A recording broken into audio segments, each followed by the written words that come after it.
Mr Chair. Williams. Thank you, Mr Chair. Mr Chair, I want to just bring also some other aspects into the discussion, particularly around the use of UV tanning services in hospitals. Used for treatment in hospitals, because this bill sets about giving permission to provide artificial tanning services for people over the age of 18,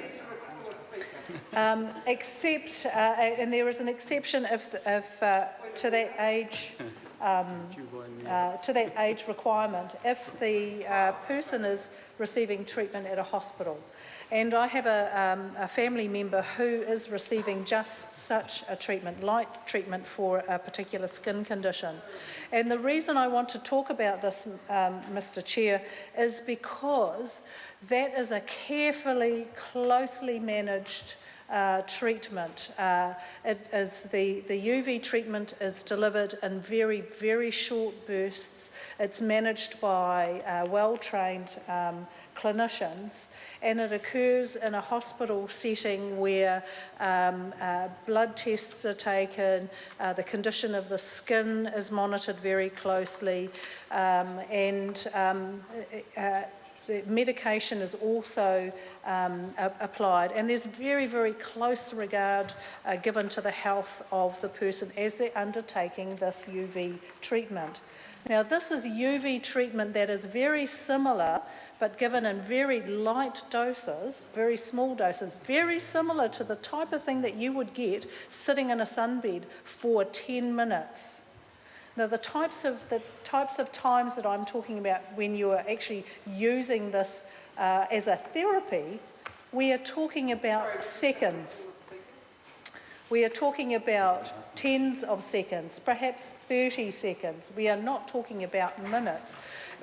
Only when your skin has been conditioned over several weeks and you've been closely monitored by these very well-trained clinicians, your blood tests are taken and you are very closely monitored, is it possible to actually have the treatment go to anywhere like a minute and a half.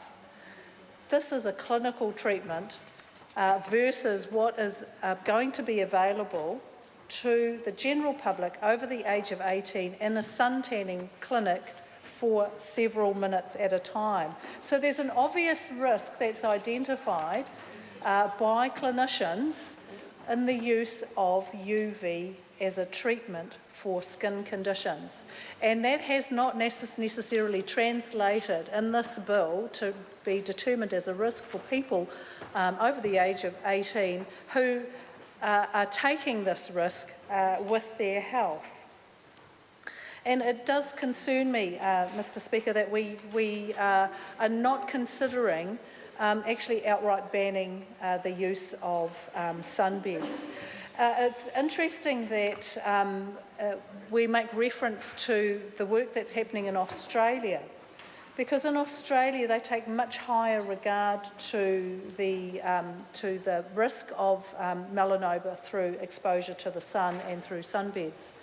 In fact, I think, as an interesting point, I had always thought that in Australia they had higher rates of melanoma, but for certain melanomas we beat the world, and I was really surprised to hear that.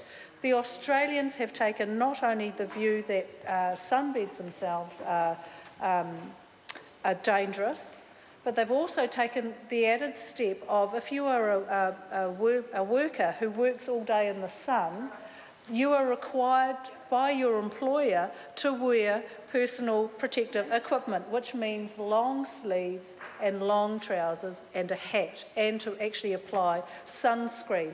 There are measures to protect people from the damages of the sun, the damage that the sun can affect, far outstrip anything we do in this country, and yet we lead the world in rates of melanoma for certain melanomas.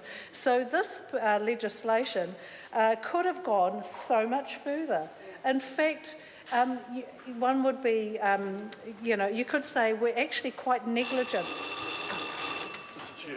We know Turk had me.